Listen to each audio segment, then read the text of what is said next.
Hello বন্ধুরা, রাজ কিচেনে সবাইকে স্বাগত। তো আজকের একটা রেসিপি বানাচ্ছি। তো মাছের তেল কাটা আছে, এখানে আলু আছে, বেগুন আছে, টমেটো আছে, কাঁচা লঙ্কা চেরা আছে, আর একটু একটু পেঁয়াজ আর টমেটো পেস্ট করে নিয়েছি। তো একটু গ্রেভি মতো হবে দেখতে। এই গ্যাসটা জেলে দিলাম, পরিমাণ মতো নুন দিলাম, যতটা জিনিস ততটাই নুন দেবেন। হলুদের গুঁড়ো দিলাম একটু, দিয়ে মাখিয়ে নেবো। 2 মিনিট রেখে দেবো। কড়াই তেল দিয়ে দিলাম, কড়াটা গরম হয়ে গেছে। তো তেলটা গরম হয়ে গেছে, তো আগে মাছের তেলটা দিলাম না, যেহেতু আলুটা ভাজবো। আলুটা ভেজে নিচ্ছি আমি। আলুটা কড়াইতে দিয়ে দিলাম, নাড়াচাড়া করে দিচ্ছি। নাড়াচাড়াটা করে দিলাম, আলুটা হালকা ভাজা ভাজা হয়ে এসেছে। তো তেলটা উঠবে হলে এবারে দিলাম মাছের তেল কাটাটা, কেননা আলুটা ভেজে নিলাম, আগে ভেজে তুলে নিই, ওর সঙ্গেই দিয়ে দিচ্ছি। এখানে কাঁচা লঙ্কা, টমেটো,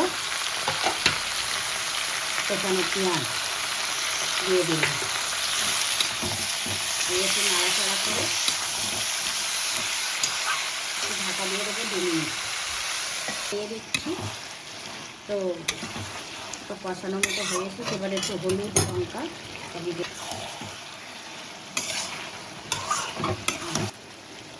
তো স্বাদ মতো নুন নেবো, যতটা লাগবে। তো বন্ধুরা দেখুন কত সুন্দর কালারটা এসেছে। তো আপনারা এইভাবে বানাবেন। তবে মাছের তেল দিয়ে করলে একটু তেলটা কম দেবেন, যাতে হবে। তো তেল মশলাতেই ভালো হয় না, কষানোটাই সব থেকে ভালো জিনিস। দেখুন 2 মিনিট ঢাকা দিয়ে রাখছি। 2 মিনিট পরে খুললাম, একটু নাড়িয়ে দিচ্ছি।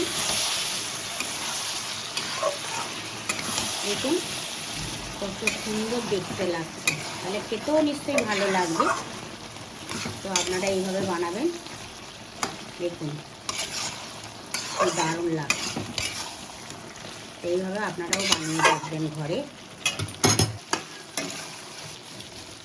চিনি দিয়ে দিলাম, যাতে একটু টেস্টিটা হবে, ঝাল ভাবটা একটু কম হবে।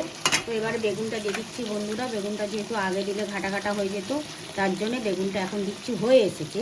বেগুনটা একটু চাপা দিয়ে, এটাকে জল দেবেন না, এটা থেকেই এই রসের থেকেই এটা সিদ্ধ হয়ে যায়। আমি তো মুখে জল দিইনি। তো এইভাবে করবেন। তো বেগুনটা দিয়ে একটু আমি চাপা দিয়ে দিচ্ছি, 2 মিনিটের মতন চাপা দিয়ে রাখবো। নাড়াচাড়া করে দিলাম, বেগুনটা দিয়েছি। তো দেখুন কত সুন্দর হয়ে গেছে, বেগুনটা সিদ্ধ হয়ে গেছে। তো আর একটু হবে।